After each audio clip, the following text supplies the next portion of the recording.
வாழ்க வையகம், வாழ்க வையகம், வாழ்க வளமுடன். குரு வாழ்க, குருவே துணை. குருவின் மலரடி போற்றி. சிந்தனையை உடல் நலத்தை சீரமைத்து உய்விட்ட குருவே வாழ்க. தியானமே யோகம், யோகமே ஞானம். தமிழ் ஆனந்த யோகம். வாழ்க வளமுடன். மெய்யன்பர்களே, மகா சிவராத்திரி. சிவராத்திரி என்பது மாதம் மாதம் வரக்கூடிய ஒன்றுதான். ஆனால் இந்த மாசி மாதம் வரக்கூடிய சிவராத்திரி என்பதை மட்டுமே நாம் மகா சிவராத்திரி என்று கூறுகிறோம்.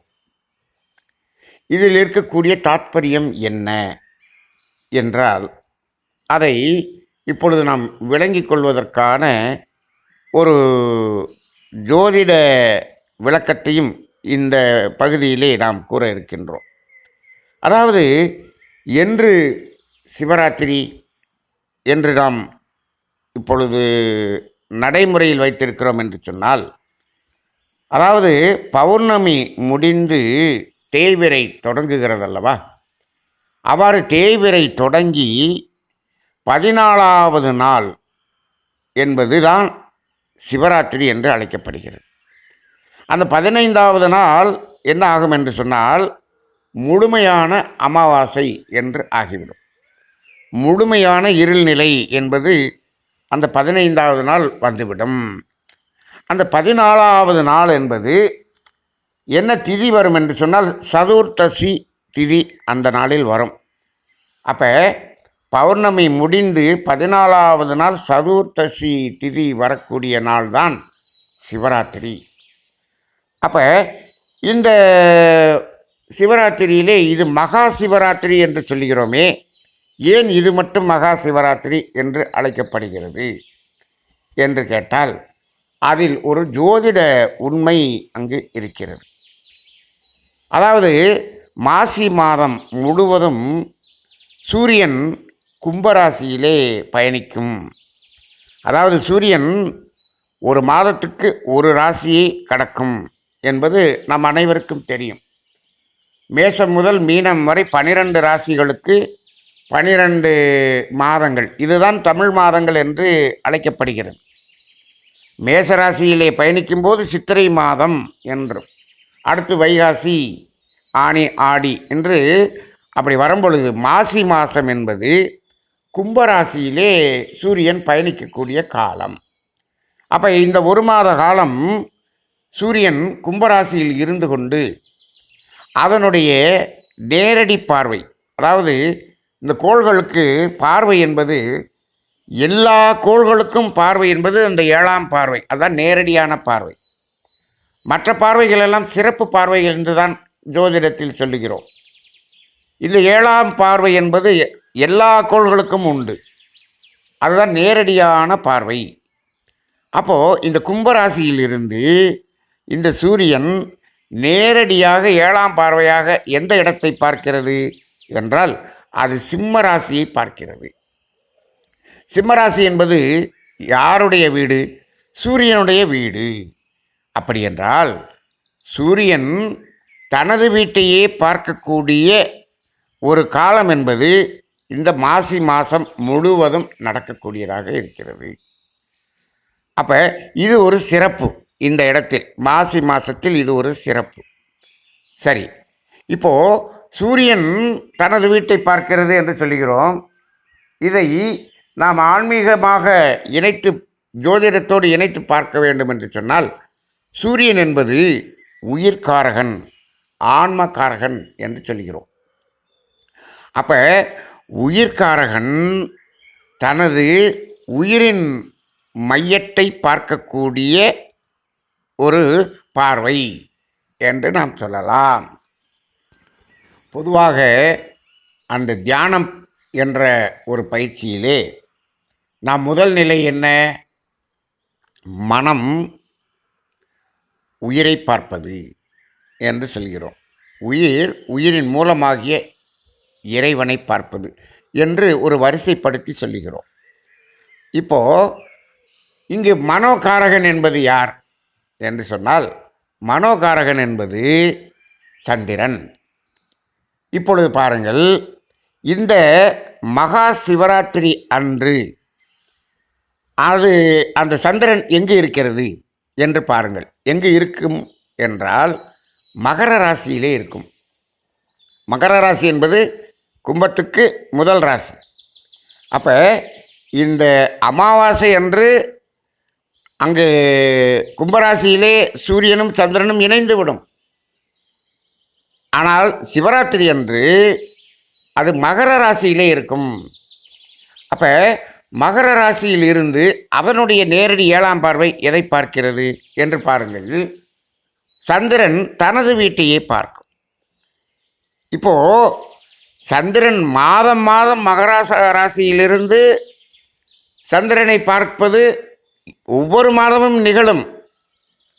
ஆனால் உயிர் காரகனாகிய சூரியன் தனது வீட்டை பார்ப்பதும் மனோகாரகனாகிய சந்திரன் தனது வீட்டை பார்ப்பதும் இரண்டும் இணைந்து நடக்கக்கூடிய ஒரே நாள் இந்த மகா சிவராத்திரி நாள் மட்டுமே. அதுதான் இதனுடைய தனிச்சிறப்பு. அப்போ இதை யோகத்தின் உச்ச நிலைக்கு இந்த நாளை அவர்கள் தேர்ந்தெடுத்தார்கள். அப்படி என்றால் இப்போ இங்கே என்ன நடக்கிறது? மனோகரனாகிய சந்திரன் தனது வீட்டை பார்க்கிறது. அப்போ என்ன ஆகுது? மனம் தனது மூலத்தில் ஒடுங்குகிறது. அதுதான் தியானம். அதாவது உயிரின் படற்கை நிலைதான் மனம். அந்த மனம் உயிரிலே நிலைப்பது என்பதுதான் தியானம். அப்போ அந்த மனோகாரகனாகிய சந்திரன் தனது வீட்டை பார்க்கும் பொழுது அந்த நாளிலே நாம் மனம் உயிரோடு இணைந்து தியானம் என்பதை அங்கு செய்வதற்கான உகந்த காலம் என்று சொல்லலாம். சரி, இப்போது அதே நாளிலே அந்த உயிரில் ஒடுங்கிய மனம் உயிரின் மையத்தில் இருக்கக்கூடிய தெய்வ நிலையில் ஒடுங்குவது என்பது அடுத்த நிலை அல்லவா? அதுதான் இங்கு உயிர்காரகன் தனது மூலமாகிய அந்த தனது சொந்த வீட்டை பார்ப்பதன் மூலமாக, சூரியன் சிம்மத்தை பார்ப்பதன் மூலமாக அதுவும் அங்கு இணைந்து நடக்கிறது. அப்போது இந்த இடத்தில் இந்த நாளிலே அந்த தியானம் என்பது அந்த இறை உணர்வு பெறக்கூடிய அந்த முழுமை நிலையை அடைவதற்கான சாத்தியக்கூறுகள் அதிகம் இருக்கக்கூடிய நாளாக இங்கு கருதப்படுகிறது. மற்ற மாதங்களிலெல்லாம் மனோகாரகன் சந்திரன் தனது வீட்டை பார்க்கக்கூடிய தியானம் என்பது பாடகை செய்து கொண்டிருக்கலாம். ஆனால் மகா சிவராத்திரி அன்று அது மனதில் இருந்து உயிரில் ஒடுங்கி உயிரின் மையமாகிய அந்த சிவம் என்ற நிலை, தெய்வம் என்ற நிலை இரண்டிலும் ஒடுக்கம் பெற்று அந்த ஞானம் என்பதை அடையக்கூடியதற்கான சாத்தியம் அதிகம் இருக்கக்கூடிய நாள் என்பதுதான் மகா சிவராத்திரி என்று சொல்லப்படுகிறது. சரி, அப்படி என்றால் இந்த நாளில் நாம் இரவு முழுவதும் தியானம் செய்து பயிற்சி செய்தால் அந்த ஞானம் கிடைத்து விடுமா? இப்பொழுது அதுதான் ஒரு கேள்வியாக இருக்கிறது. இப்பொழுது பாருங்கள், இந்த நாளிலே முதுகுத்தொண்டை நேராக வைத்து தியானம் செய்ய வேண்டும் என்று சொல்வார்கள். இந்த நாளிலே அபரிமிதமான சக்தி பூமியில் இறங்கும் என்று சொல்வார்கள். அதெல்லாம் இந்த கோள்களின் நிலை, அதை வைத்துத்தான் இவ்வாறு சொல்லப்படுகிறது. அப்போ இது தியானம் செய்வதற்கு நல்ல உகந்த நேரம் என்று சொல்லலாம். ஆனால் இந்த ஒரே நாளில் நாம் தியானம் செய்து அந்த ஞானத்தை அடைந்துவிட முடியும் என்று ஒரு நம்பிக்கையை வைத்துக்கொண்டு பல பேர் அதில் இன்றைய நாளை ஒரு மகா சிவராத்திரி அன்று அந்த ஞானத்தை அடைவதற்கான நாள் என்று இந்த நாளை தேர்ந்தெடுத்து அமர்கிறார்கள். ஆனால் அது ஒரே நாளில் சாத்தியம் ஆகாது என்பதை புரிந்து கொள்ள வேண்டும். இது யாருக்கு சாத்தியம்? வாழ்நாள் முழுவதும் தியானம் செய்து செய்து செய்து பழகி தனது எண்ணங்களை தீய எண்ணங்களிலிருந்து விடுவித்து கொண்டு தீய எண்ணங்களே வராமல் நல்ல எண்ணங்கள் மட்டுமே வந்து அது நல்ல செயல்களாகவே மாற்றமடைந்த அளவுக்கு தியானம் பயின்று ஒருத்தர் இருக்கிறார் அல்லவா? இதற்கு பலகாலம் பயின்றிருக்க வேண்டும். அவ்வாறு பயின்று அதன் மூலமாக கர்ம வினைகள் கூடாமல் நிறுத்தி இருக்கக்கூடிய கர்ம வினைகளும் குறைந்து அது ஒரு மினிமம் லெவலுக்கு கொண்டு வந்து பயிற்சி செய்திருக்கக்கூடிய ஒருவர் இந்த நாளில் அவர் இரவு முழுவதும் அந்த தியானத்தில் அமர்ந்து அந்த பயிற்சியில் தியானத்தில் ஈடுபட்டால் அவர் எந்த நிலைக்கு வந்து விட்டார்? கர்மவினை குறைந்த நிலையில் அவர் இருக்கிறார். அவருக்கு ஞானம் என்பது சித்திப்பதற்கான காலம். ஆனால் இப்பொழுது சமுதாயத்தில் இதை சாதாரண மக்களிடம் இன்று ஒரு நாள் நீங்கள் செய்தால் போதும் உங்களுக்கு ஞானம் கிடைத்துவிடும் என்று ஏமாற்று வேலை நடக்கிறது. இதை வைத்து பணம் செய்யக்கூடிய வேலையில் நடந்து கொண்டிருக்கிறது. ஆனால் அதனால் இன்று தவம் செய்ய வேண்டாம் என்று நாம் சொல்லவில்லை. இன்று தவம் செய்வதனால் பலன் இருக்கிறது. ஆனால் இதுபோல் தவம் செய்ததனால் உங்களுடைய எண்ணங்களில் என்ன மாற்றம் வந்தது? தீய எண்ணங்கள் குறைந்திருக்கிறதா? சிவராத்திரிக்கு சென்றோம், இரவு முழுவதும் தியானித்தோம், ரைட். சிவராத்திரிக்கு சென்று வந்த பிறகு இவர் தீய எண்ணங்களே இவரிடம் எழவில்லை, தீய செயல்களெல்லாம் குறைந்து விட்டது, நல்ல செயல்களாகவே அவர் மாறிவிட்டார் என்று மாற்றம் நடந்து விட்டதா என்று பார்க்க வேண்டும். இவ்வாறு நடந்து கர்மவினை குறைந்த நிலையில்தான் அது நடக்குமே தவிர இன்றே அது நடந்துவிடும் என்று யாராவது சொன்னால் அதை நம்ப வேண்டாம். ஆனால் அது நல்லது என்பது உண்மைதான். ஆனால் இதன் மூலமாக, அதாவது இப்போ எப்படி இருக்குன்னா, எல்லாத்தையும் இன்ஸ்டண்ட்டாக பெறுவது என்று இந்த புற வாழ்க்கை இருக்கிறது. அதே போல் இதையும் இன்ஸ்டண்ட்டாக பெறுவது என்ற மாதிரி சில பேர் சொல்லி அழைக்கிறார்கள். சாதாரண மக்களெல்லாம் செல்லுகிறார்கள். தியானம் என்றால் என்ன என்று தெரியாதவர்கள் கூட, ஓரளவுக்கு தியானம் பழகி கொண்டிருக்கக்கூடியவர்கள் கூட, ஆனால் அவர்கள் கர்ம வினையை குறைக்கவில்லை, தீய செயல்களை குறைக்கவில்லை, ஆனால் பயிற்சி காலத்தில் இருக்கிறார்கள். இன்றைக்கு ஒரு நாளில் மட்டும் அதை செய்து அந்த நிலையை அடைந்து விடுவேன் என்று சொன்னால் இது சாத்தியமில்லாத ஒன்று.